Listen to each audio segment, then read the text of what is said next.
Good day. Hi. It's Peter Dunn. Beat the Blender, host of the Beat the Blender show. I thought I was going to get the open because my iPad updated. It's a whole thing. Joining me, as always, is Damian Dunn, co-host of this little show, the Pete the Planner Experience. Hello, Dame. I can't not do it. It's guaranteed to happen. Let's do it. Let's go. I know. That was embarrassing. That was great. Dame, welcome to the show. I'm happy to be here. It is so good to be with you. My friend Russ is texting me right now. You have a friend named Russ? I have one named Ross. Huh. Interesting. It just occurred to me, I was going to grab a Miguel out of practicality, actually. Not showboating, not out of entertainment, because I would like one. Do you think as I go grab one, you can carry the show for a second and say hi to people saying hi? Yeah, sure. It'll be like 20 seconds. Excuse me, everybody. Run. We'll count for Pete. Hey, Jameson. Nice to see you again.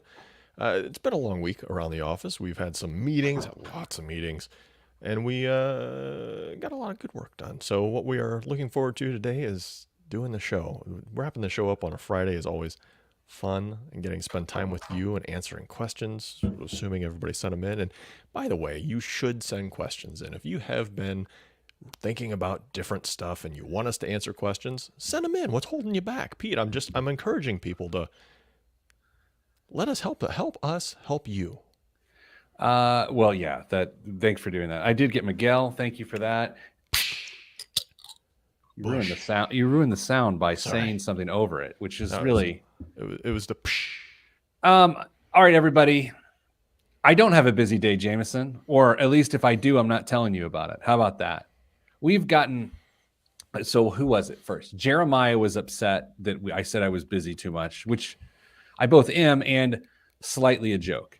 And then someone else weighed in on Twitter in my DMs and was like, hey, seriously, you telling us you're busy is upsetting me. It's like, oh, okay.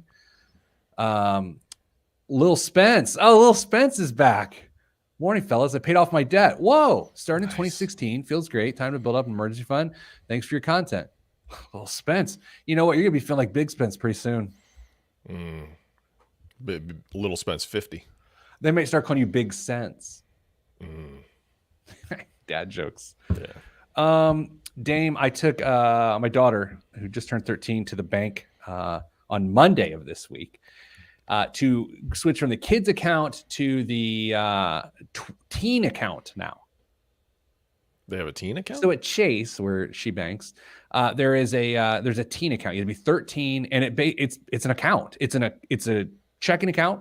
You can have checks. You can have a debit card. Your parents can see it, but it is your own account, own online. Like, I don't have to approve anything. Like their 12-year-old account, I had to approve everything she did on her kid's debit card. And so we're going through this process, and like the nice lady at the bank who was helping us did not know what she was getting into with my daughter. Like she was like, oh, I'll set up your account. She goes set up the account. And then like my daughter is a thing, a good, lovely woman, girl, 13-year-old. And Ollie's just putting this lady through the ringer. They're like, oh, here's the terms of service. Go. You can just scroll down to the bottom and click accept. Ollie's just freaking reading it. She's reading it. And the woman says something about a fee in her spiel. And then Ollie's like combing down. She's like, right here it says the fee is this. And you said the fee is that. Why is that? And I'm like, oh my God, I think we're raising a reasonable person. Yeah. Yeah. I'm just stoked that Ollie will now be able to sign up for the Columbia House record deals without you knowing. Yeah, totally. Oh, speak of the devil, she just texted me. Oh, there she goes.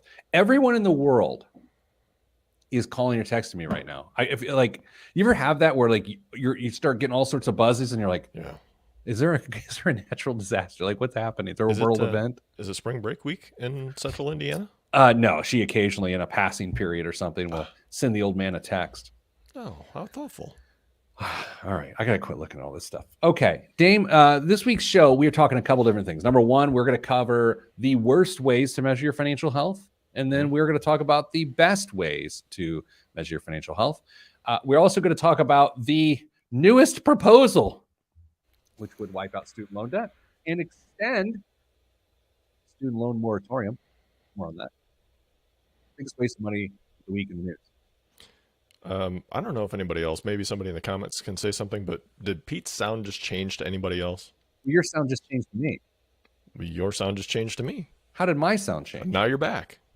That's really weird. What did it do? You got muted like you were talking through a pillow. I only hear you in one ear now.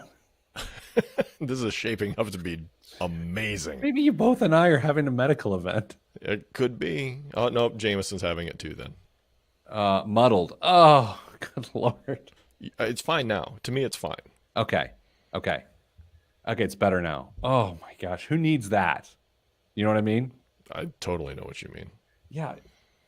Okay. I don't know. We're gonna figure it out. We're not gonna figure it out. We're just gonna do the show. Fine now. Thanks, Jameson. But how's it sound? Okay. Here we go. You want to start the show? I mean, I got nothing to do after this, but I thought, might as well do it efficiently. You know what I'm saying? Absolutely. Yeah. Is it sounded weird?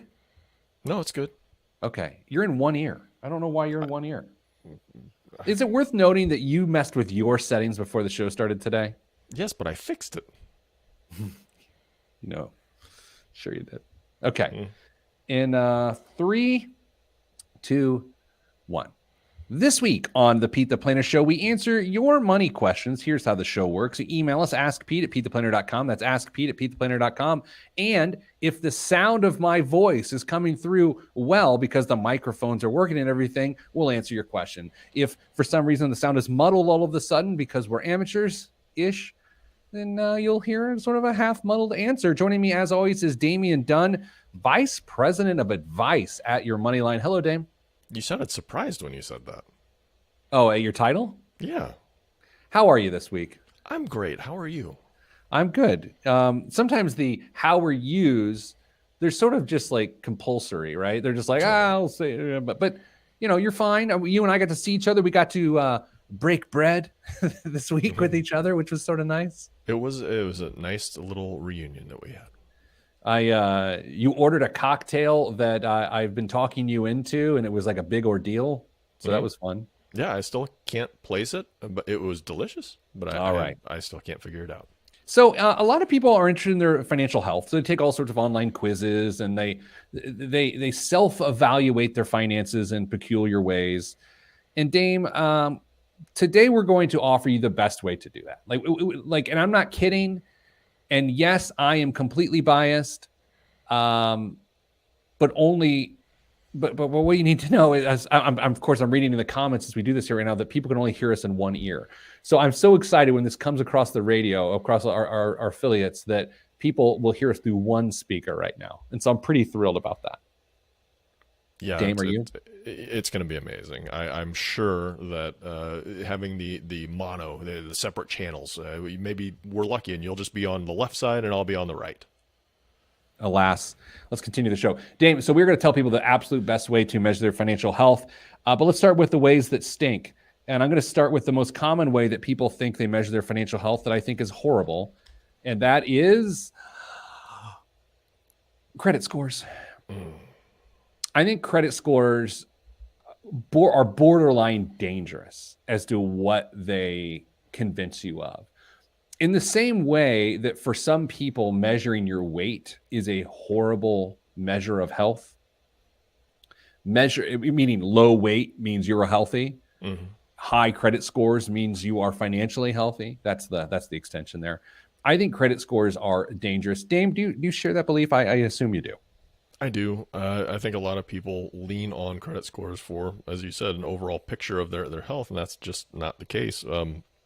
We will often have people contact our line saying, well, we got to change. We got to get my credit score up. And maybe they do need to raise their credit score, but it's not this silver bullet that's going to fix all the other problems. In many cases, there are other things that need to be attended to make them more financially healthy. And sometimes those are a little bit harder to qualify, and sometimes they're not. But credit score overall, not a great indicator of your overall financial health. I have met several people that have amazing credit scores, but are absolutely financially a disaster. And I don't say that judgmentally. I say that observationally. And so that scares me. And then I also see people who have really bad credit scores who their current behavior and their current decision making is amazing. And so it's like, okay, so a person has a 640, yet they're saving $1,500 a month and they have no debt and their bad decisions are behind them, and they're worse off than someone who is saddled with credit card debt that happens to pay their bills on time, has no money in savings, and has an 810. No, thank you. Yeah, it's once you look at what the credit score really captures, there are so many things that fall outside of it that it's pretty easy to explain to somebody that this isn't how you want to judge your financial health. You need to take a much broader picture and make sure you've got the fundamentals down to figure out if you are on a path to stability or you're just fooling yourself. The other one that people commonly use, and I found myself using this one from time to time, is just to look at your bank account balance. Oftentimes people will let their feelings and or their perceptions of their financial life ebb and flow with the bank account. I have money in there. I have more money than I thought should be in there. So therefore I feel good. And Dave, why this one makes no sense to me has more to do with online banking and the debit card than it does anything else. Back in the 1980s, when people used a check register to balance their checkbook, so to speak, and actually, there was a lot more awareness in a person's financial life. So very rarely did a person guess what was in their account because they knew what was in their account. Now, people often guess what's in their account, and they often guess wrong. And sometimes they guess wrong because a transaction hasn't cleared, right? And so they'll see their balance and they'll be like, oh, wow, there's $280 more in there than I thought there'd be. And they didn't know anyway, but they made a guess. And then they get confidence in that bad guess. They're like, well, you know what? Let's go ahead and spin that thing down to what we think it should be. And I say that jokingly, but I'm not joking at all. No, that balance can feel like just a big warm safety blanket if you aren't taking into account everything else that's going on in your financial life. Maybe you used the credit card a little bit more this month than you normally do, and you're going to have to pay that off. And if you are the type of person who pays that credit card bill every month in full, that balance in your checking or savings account could be very deceptive because you've already spent the money. It just hasn't made the transaction or that leap from your account to the credit card company. The other banking bad measure is when you have a giant savings account and you look at the giant savings account and you say, wow, this is awesome. This is great. I'm fine. But if you're not building on that and your actual current income isn't showing signs of good behavior, then that giant bank account doesn't matter, especially in some circumstances. The current behaviors aren't able to reproduce the results that are that bank account. Sometimes, Dan, we see this when someone inherits money or, there's a windfall of some sort. And so they didn't really do anything to have that stability. And they actually don't have the behavior of stability. They just have the dollars of stability, which don't last that long. I think this is a really easy thing to fall into. So let's say you do put the work in and you build that saving account balance up and you get to the point where you are comfortable with that emergency fund or whatever you want to view that as. And then you start to consume that bit of your monthly cash flow that helped you get there into other ways. And then the inevitable occurs. You have to dip into that account to pay for some unforeseen circumstance, and yet you don't have the ability to build it back up in your monthly cash flow. It can get really tricky pretty fast if you don't maintain good habits. Now, the third way that I want to talk about that is better than the other two, but it's not ideal, it does not go far enough, is net worth. So your net worth, of course, are your assets minus your debts, and that gives you a number. And while I like net worth, and measuring it over time, like every 6 months or every 12 months, and you can see some changes, it still doesn't give you that snapshot of how healthy are my behaviors right now. So what we're going to do after the break here in a minute or so, and then the break, of course, we're going to talk about a derivative of net worth that we came up with a few years ago here called power percentage. and how by calculating your power percentage, you will know more about your financial life than you have ever known before. What you have felt may be validated one way or the other, good or bad. And so we're going to tell you how to calculate power percentage next. Dame, years ago, you learned about power percentage. What was your previous favorite metric prior to power percentage? It was probably a combination, honestly, of net worth and balances and accounts. Yeah, same. I mean, but that's why I created power percentage, is because I love net worth and I love looking at my balances. But then I started thinking, actually, Mrs. Planner was I remember we were at dinner and she sort of asked me a question I didn't know the answer to, and it led to creating power percentage. So like all things, kudos to Mrs. Planner. Coming up after the break, I will tell you her discovery and how it can impact your financial life. That's next. I'm Pete the Planner. Dane, why don't you leave and come back and see if that fixes the mono to stereo situation All right, hang on. Everyone else, I've just received 3 various voicemails while we're on the air. So the question is, should I check these voicemails while I'm on the air with you? Let's see who they are. Let's kind of look in here. They're being transcribed. That one's not transcribing fast enough. This one I can't actually answer on the air, so maybe I won't do that. Jameson says he loves power percentage and he is a power percentage nerd. It is. If you are a personal finance nerd like Jameson is, and many of you are, power percentage is the ultimate metric. You will fall in love with it. I have fallen in love with it, and I hope you do too. Dame, I hope you're in both of my ears instead of one. Let's see. Am I now coming through strongly in both of your ears? No, you're not. In your audio settings, is it stereo mono?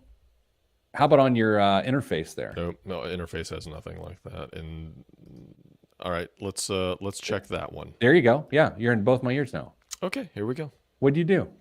Click the little button that said stereo audio, and assuming that it was checked would mean stereo. Apparently, it does not. You have to uncheck it to get stereo.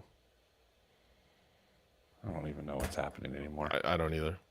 We're gonna get fired from our radio show. You realize that, right? I'm sorry. No, I'm not. So let's go. Let's do this. Power percentage time. In 3, 2, 1.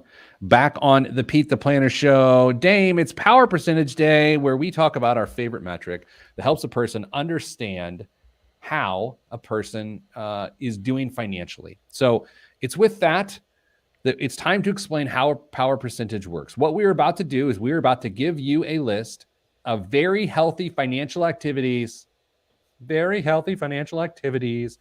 And within that list, you are to take the monthly dollars that you commit to these activities, the monthly dollars you commit to these activities. Then you're going to add up all these monthly dollars. So Dame, the challenge with this sometimes is as we begin to add these numbers up is I'm going to name like your 401k deposit and people will hear 401k balance. Mm-hmm. I don't want you to put your 401k balance. I want to put on a 30-day period, how many dollars are you committing to this area on a regular basis? So we're going to go through that. Then we're going to add up all the good activities. We're also going to make sure that people understand what some of the bad activities are that don't get included, that they think are good, but are not. And then we're going to divide by a person's gross income, which is their before tax, before benefits, before retirement plan contributions, monthly income. And then we'll come up with a power percentage. So are you ready to go? Yeah, let's do it. You have the list in front of you? I do. Why don't you fire away? First, retirement plan deposits. You just mentioned that, Pete. Retirement plan deposits are, as you said, all the money that you put towards your retirement plan and your employer's match of your retirement plan deposits. Dollars. So I know that all of us think of retirement plan deposits in percentages, but I'm asking you to convert to dollars as well as your employer's match, convert to dollars, get up your monthly amount and write it down because we're about to add to it. Dane, what is next? College fund deposits. If you were putting money in a college fund for yourself, for your kids, for your friend, I don't know, you put it to the list. If you're not, doesn't matter. Just move on. Savings deposits with a caveat. You can't count them if they will be spent immediately on vacations, holidays, gifts, things of that nature. Just occurred to me that caveat would be a great name for a cocktail. I'm going to make one of the, anyway. Yes, savings, regular savings that's not earmarked for anything. That's there in case you need it, but it's not there for vacations. It's not there for holidays. This would be a regular transfer or regular deposit that occurs on a monthly basis. I encourage you not to guess here. I encourage you to say, well, this is what we put in, so this is how we're counting it. Don't go, well, I probably have, $350 left over at the end of the month. No, that's not this. There has to be action. What else is up? Okay. IRA or Roth deposits. Pretty straightforward there. Either one, add them up. Next. Other investment deposits. Sure. Even crypto. Even NFTs, if you put money in on a regular basis. Again, regular deposits. We are looking for habits. We are not looking for once in a blue moon situation here. So that's what we're looking for, Dave. HSA contributions. HSA contributions, and there is a caveat here. The caveat is if you happen to be in a situation in which you put money into your health savings account and then always have to pull it right back out because of your healthcare spend, maybe you have a chronic condition or something like that, you cannot include it.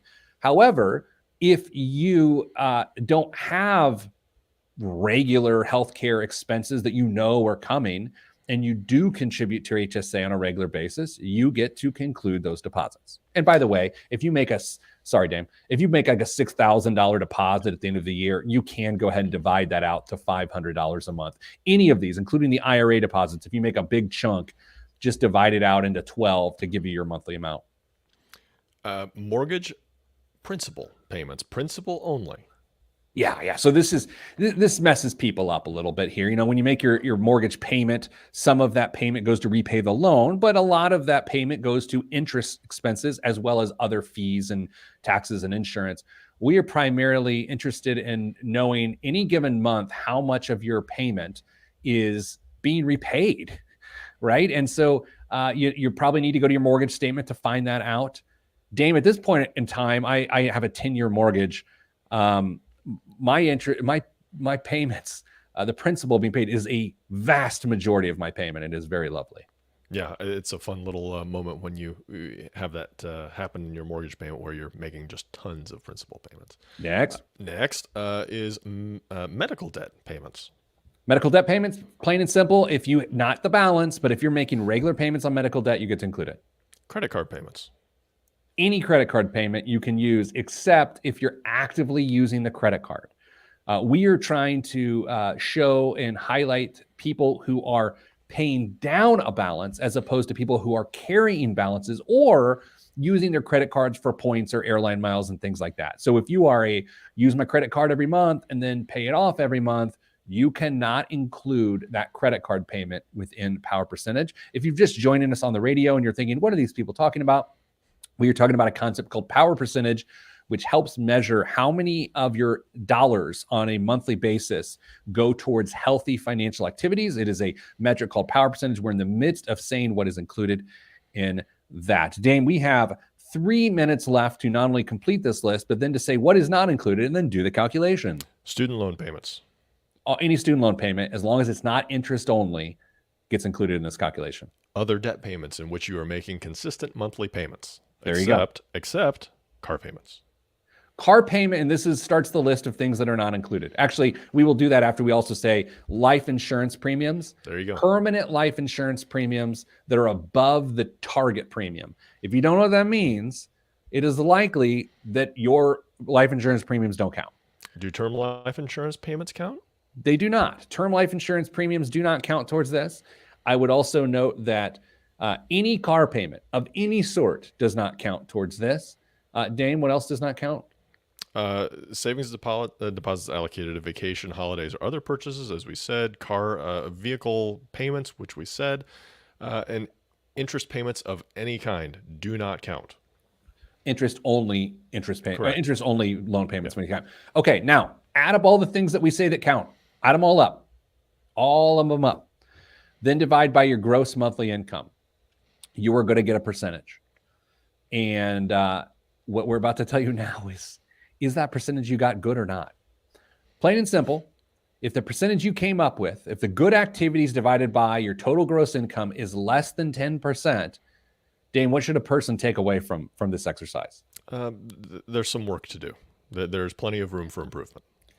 I'm going to go a little more aggressive there, but I do appreciate your soft touch on that. I'm going to go with this is very bad. Aggressive. Yeah, I would say that's not just a little more aggressive than what I went with. I think that's, yeah. Yeah, so if your power percentage is 10% or less, it means you're running in place and you either know that or you didn't know that. So some people know they're running in place. Maybe you just had a kid and daycare costs are crazy and you're both working or you're not. I mean, like sometimes you run on a treadmill and we totally get this. But if that's not one of your periods of your life that you're in and your power percentage is 10% or less and you're like, we're fine, you're not. You just aren't. Objectively, you are not. 11 to 20%, Pete. That is the next tier. It's okay. Yeah, I mean, I like 20 more than 11, but it's an okay range. And the thing with power percentages, you want to climb through it. Like you can't be like, I'm a 12. Next year I'm a 12. Still a 12. No. You gotta climb at least a percentage a year. I mean, when you first learn about power percentage, your power percentage should go up about 5%. And then once you're taking a look at it, it should go up every year by 1%. Next range? 21 to 34%. It's good. I like it. Yeah, I mean, yeah, you are on your way to stability, if not there. And then 35% or more is great. I would say it's very tough to retire or become financially independent unless you're above 35%. That is power percentage. Dame, after the break, a new look at what the latest student loan forgiveness proposal is. All that's next on the Pete the Planner Show. I'm Pete the Planner. Seriously, though, Dame, this is like another voicemail and 3 other texts in this segment. But I'm looking at them. I mean, I'm looking at none of them, like they're not all related. It's just like literally everyone in my life is texting me right now. Very popular today. I don't know. I'm annoyed today. I'm almost going to go on the new phone who dis. Yeah. Situation. Have you been able to identify the lyrics on the scroll today, Dame? It's kind of easy because the title appears in the lyrics like 5 times in a row. It does. Have you seen the live performance of Chris Stapleton and Justin Timberlake at a Country Music Awards where they do this song and one of Justin's songs? It's one of the best live performances I've ever seen. I will send you the link if I... Please do. I do like Chris Stapleton. I'm not a big country music fan, but I find him somewhere country rock sort of, and I'm okay with that. A lot of soul. This is about only thing I listen to in that wheelhouse. Like I'm more of a hip hop head. And I will tell you, there's nothing better than listening to the song Tennessee Whiskey while drinking a glass of Tennessee whiskey in front of a bonfire. It'll make you feel human. And by bonfire, you mean a solo stove. That's right. My friend who listens to the show and watches the show, J.O., just texted me. J.O., very funny. Thanks for listening. So my friend J.O. Lives in the St. Louis area. No big deal. She's just a cancer researcher that is taking time away from trying to cure cancer to text us. J.O., get back to work. Like, seriously, we need a cure for cancer. Don't listen to me.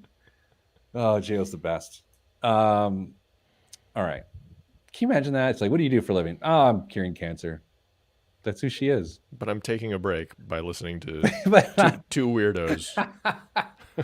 I mean, we're all needed on this planet. Like everyone's important, really, and we all have different jobs and we all play a different role. But it's tough to get past. Like, what do you do? I cure cancer. Like, we're that white noise for Jo that just like lets her zone out and just kind of think of nothing for a while. Yeah, that's how she is. All right. Let's. That segment. Okay. Ready to go? Yeah, sure. I'm not organized today. Go figure. Okay, 3, 2, 1. Back on the Pete the Planner Show. Dame, you sent me something this morning about the newest in student loan payment pause and student loan forgiveness. So, Dame, that's what we're going to do right now. Is we're going to talk about what the newest proposals are and why we keep talking about this. Because we've been talking about this now for 2 years. We've crossed over the 2-year mark. Today, as we record, is I just looked at my watch, and of course, Jo texted me again. We're at what is today? The 18th of February, March. No one knows. 2 years. This was Wednesday of the pandemic, Wednesday of sort of the first major week of the pandemic in 2020. We're 2 years in. We've been talking about student loan repayment and student loan pause for 2 years. Dame, there is a proposal on the table from Senator Patty Murray from Washington, calling for President Biden to extend the student loan payment pause to at least 2023 and cancel student loans for borrowers. We are going to talk about this new proposal in 2 parts. Number one, we're going to talk about it in terms of the pause. And when we talk about that, in both of these, we're going to talk about this in a respectful way, okay? Because neither you or I have student loans. No. Okay? I've never had student loan. Mrs. Planner had some student loans. And so I don't want this to be 2 dudes shouting down the mountain at what y'all need to do. Like, I don't want that to be the thing here. But I want people to understand the byproduct of what's happening in personal finance around this. And it goes back to student loan payments were paused. Government stimulus in the form of cash arrived for about 2 years. And so you've got people's household obligations going down, their household incomes going up, creating this increasing level of discretionary spend. And you're like, oh my gosh, it's amazing. Yeah, and temporarily it is pretty neat, but it creates some major dependency issues. It has created amazing inflationary, amazing inflationary impact. And so the concern here, Dame, is what is punting until 2023 going to do for anyone with such a low unemployment rate? It's a great question. The cynic says that this is a thing, just as a proposal, just as much to get votes as it is to help people who genuinely need help. To figure out if this is the right solution, though, goes a little bit further, because, as you said, there's so much time now between when this could potentially be enacted and then 2023, because this would have to have an action taken on it very, very soon to avoid student loan payments being fired back up again in May. So you would like to think that if this were to come to fruition, that people could plan for their student loan payments to start back up, make room for them in their budgets. But I think I know human nature well enough, especially over the last 2 years, that that's unlikely to happen. And so we have to figure out what is the most appropriate way to help people who are genuinely struggling with their student loan payments. There was a statistic that suggested 86% of people who are not paying their student loans are unprepared to begin repayment. And when you hear that, it is jarring. That's a horrible statistic. And while I'm not anywhere near saying, well, that's those people's problem, I will also say I'm not suggesting that 86% of people who are not prepared to pay debt is anyone else's problem. Like, you know what I mean? It's like, just because 86% of people feel as though they're not ready to do it doesn't mean there should be wholesale change. Like, it's not a scientific approach to understanding the economics of what's going on. Well, not only wholesale change for wholesale change's sake, but it doesn't actually address the problem, the root of the problem that gets people to having all of the student loan debt in the first place, with the college costs being just astronomically higher than they were even a decade ago, 2 decades for sure. But the cost continues to rise, and if we don't get that abated somehow, then we're going to end up right back here in another 6, 10, 12, 15 years, and we'll have this conversation all over again. So we have to have a solution that not only addresses those that are struggling with their current payments, but to try and prevent it for future students as well. I do agree with your sentiment that a targeted approach to help people who actually need help the most makes a lot of sense. To forgive a physician's student loans is very different than maybe some sort of technician that isn't making nearly as much money as the physician. Senator Murray goes further. Is it senator or representative? Oh boy, I'm not trying to disrespect anyone. Senator. Sorry, Senator Murray. I don't know Washington state politics that well. Goes on to suggest that student loan cancellation at large comes on the back of this, and that it needs to be enacted on a priority basis. Now, this is interesting because Dame and I both think there needs to be a targeted approach to this, but her recommendation says that all student loans should be canceled, and that would be all federal loans because you can't cancel private loans. But yet there's a priority order, and here's the priority order. It would include student loan borrowers of color with low income who have been making student loan payments for 20 years and that left college without a degree or credential. I don't see the prudence of you and I debating each of these bullet points at all. Thank goodness. But I will note, I want to draw attention to one or two that I think makes a tremendous amount of sense.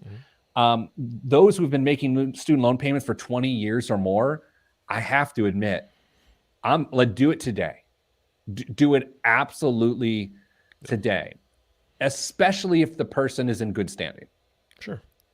Yeah, I have very little problem with that. I mean, and the other one that says low income, I think I could very easily pair low income with certain occupations. Social workers don't make very much money. They are desperately needed in our society. And, they go through college and get their degrees just like anybody else. And if we want to continue to keep people in professions like that are valuable to the communities we live in, we probably ought to take a look at making sure that they're encouraged and incentivized to continue doing that work. So we will leave people with this sentiment. If you were on the verge of beginning your student loan payments again, because in May you're going to have to, as of right now, make your payments again, it is our show recommendation. I haven't cleared this with Dame. He is actually sort of my boss in this regard, but we're going to go this direction. It is our recommendation that you start paying now, that you do not take further advantage of a pause at the 0% interest rate, because we want you to not get used to this large discretionary monthly gap that will only hurt you whenever repayment starts. It is likely your finances have recovered to some degree, if not all the way, since March of 2020.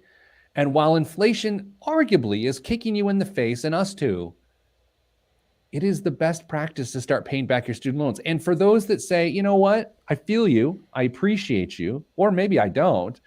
However, I do not want to, because I think the student loan debt's going to be forgiven. And if I make a payment, then I miss out on the hundreds or a couple $1,000s that would be forgiven. Dame, I think that's a bus not waiting for. I'm curious what you think.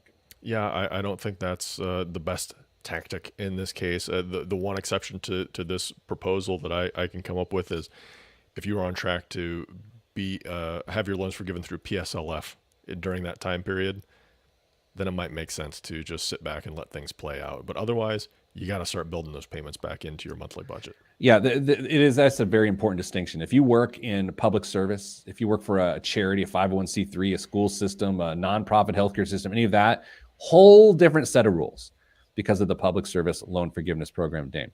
Coming up after the break, biggest waste of money of the week and the news right here on the Pete the Planner Show. I am the aforementioned Pedro de Pesos. All right. I'm sort of disorganized this morning. Your phone's blowing up. I was distracted. I could only hear you in one ear. My shirt is bad on video because it's small check pattern, so it's keying out. Phone's blowing up. Is that what that's called? Keying out? That's the. Oh, okay. Look at you. The more you know. Did I make or did someone in our executive making a more you know reference? Yes, somebody did. I don't remember who. It was Craig. Craig P. Anderson joined us for a little part of the exec retreat. That was good. Craig P, if you're watching right now, hello. But you're not, probably. Dave, you ready for the rest of the show? Yeah. Okay. I got to share my screen. So we're just going to, I didn't do it beforehand, so it's just about to happen. High quality show today. We're all going to get a preview of the Blom. I'm going to start as soon as I share it. Here we go. 3, 2, 1. This week's biggest waste of money of the week right here on the Pete the Planner Show is the ProDrive Hunter Adventure Vehicle. The ultimate all-terrain adventure vehicle is a bold claim. Yet it's at the top of ProDrive's page for the Hunter. Based on the BRX Dakar Rally car, it's powered by a restriction-free twin-turbo Ford 6-cylinder making 592 horsepower. A quick timeout. Dame, is 592 horsepower a lot? Yes. Okay. Thanks to the Spartan interior, steel tube frame chassis, also pronounced chassis, carbon fiber body panels, and four-wheel drive that results in a 0 to 62 time. It says 0 to 62 in the copy. It's because ProDrive's a British company, I believe, and they normally do a 0 to 100K kilometers an hour. So 62 is the equivalent. Oh my God, you're blowing my mind. In just under 4 seconds. And a top speed flirting with 180 miles per hour. Mm-hmm. It sits on 17-inch wheels with 35-inch tires. Connected to a double wishbone suspension is available for a price that means the buyer has plenty of land on which to enjoy their new prize. Dame, you can see this. I'm going to describe it for the folks. I'm not a car guy, so you want me describing this to you. It looks like a Porsche Cayenne that has been smashed. So it's sort of got that feel, but it's just sort of been smushed down like you smush a burger bun on top of a burger and flatten it out a little bit. That's what it looks like. Dame, you know a lot of... So what I just said, you understood most of those words? Yeah. Okay. What do you think this thing costs? If ProDrive's doing it, it's going to be really expensive. That's going to be $175,000. Oh, yeah. Yeah, that's a really good guess. Is it? Yeah, it is. It's unbelievable. This car costs $1,643,000. $1,643,000 plus. And if you had some options, I think for floor mats, they throw in a little extra. What? I mean, basically you're getting a rally truck for your money here, but I think I'd rather have a rally truck than that. I'm waiting for some dad in the carpool lane at school to have that. And when we pick up my daughter for school in the carpool lane, the middle school, there's this car that's got a student driver sticker on the back. Mm-hmm. But this dog, these people bring their dog with them to pick up their kid every day. And the way the dog's positioned on the steering wheel, it looks like the dog's the student driver. Nice. And it tickles us deeply. Dame, what's in the news this week? AMC, the movie theater chain, invested in a mining company. The movie theater chain spent $27.9 million to become about 22% owner of Highcroft, a gold and silver miner that's mired in a liquidity crunch. AMC CEO Adam Aron called it a bold diversification move, but one that made sense considering that Highcroft, like AMC, has rock-solid assets. Pete, it's a movie theater that was brought back from the brink of oblivion, and now they have enough money to diversify into mining companies. I stand by my earliest comments about the entire meme stock flash. Has it made their stock price go up, or are people skeptical by this move? You know what? That's a great choice. I did not do the research. I'll have to get the research department on that. Wow. AMC. Yeah. But you know what? Look, I mean, who are we to criticize people for diversifying from an industry where people couldn't actually spend money with you for 2 years? Yeah. No, I'm sure this is perfectly good. You know, every time we mention AMC stock, I instantly think of you going to watch Top Gun 2. I'm just waiting for that day to arrive. You know, I love to celebrate others, and I love to celebrate others' joy that they have. I feel joy for I want to see the movie myself a lot, but I feel so much joy for the joy that you will feel when you watch Top Gun 2. It is primed to be a huge letdown, and I already know that.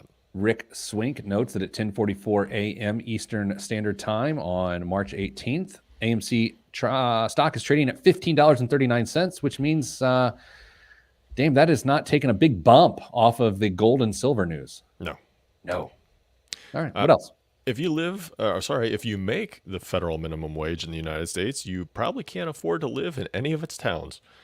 According to the Economic Policy Institute's updated family budget calculator, a full-time worker with no children would need to make roughly $14.50 an hour to sustain themselves in the U.S. county with the lowest cost of living, which is... Wait. What a missed opportunity. Guess the state. Okay, guess the state. Oh, now this feels rude. Okay, no, we're lowest cost of living. Yeah. This is all we're going with here. Yeah. My shirt is really bothering me on camera right now. Mississippi. Orangeburg County, South Carolina. Really? Yep. MIT's living wage calculator, by the way, comes in at $13.88 for the same scenario. So what are the two numbers? 1388 and what? 1388 and 1450. I like the MIT calculator is the one I go by, and I'm not joking. We actually look at that one quite a bit. Yeah, that was one of the main reasons I picked this story, was because it got us to be able to plug the MIT calculator again. Livingwage.mit.edu. Livingwage.mit.edu. You can see what you have to earn in the area you live to survive. The EPI's calculator looks at the cost of housing, food, childcare, transportation, healthcare, and taxes in every county. It estimates for the annual income needed for a family of four, in most cases, not this one, 2 adults and 2 children, and it ranges from nearly $60,000 in Orangeburg County, South Carolina, to more than, we'll say San Mateo County, California. Well, if it's $60,000 for a very minimum cost of living in Orangeburg County, South Carolina, in San Mateo County, California, it is $135,000. $170,000. Oh, that was a pretty good guess. That was a lot better than mine. This is fascinating. It really. So, can I ask a question you're unlikely to know the answer to? I can make anything up on the fly. When was this study conducted, and over what period of time is it suggesting the data is real? I can't make that up because that would impeach myself. Because if it's in the last 6 months, or if it's beyond the last 6 months, this problem is actually much worse than what we've just described because of inflation. Yeah, even though the news story was just published this past week, that has no bearing on when the study was actually done. So, oh man, that one hurts. Yeah, it's so easy to gloss over a story like that when you see it, or not even read it when you see the headline, because you just makes you sad. And it's not like us spending a lot of time on the story makes the pain that those people feel, especially when you say those people, go away. But man, that is tough. I mean, because there are certain professions in which the math of the organization suggests that they pay this profession this for this role. And that also suggests that math doesn't work for the person themselves. Correct. That's tough to hear. You know what I mean? I mean, you and I live in this world, by the way. And by we live in this world, we live in trying to solve that problem. Yeah. Doesn't make it any easier to hear those stories, though. No. Families doing their very best to try and get by. And sometimes it seems like the deck is stacked against them. And here's the issue. I mean, there's a lot of issues, but here's the issues that I always think of with this. If you're a 2-earner household, Mm-hmm. This gets a lot better. Mm-hmm. If you're a 1-earner household with other people in your household, it's really bad.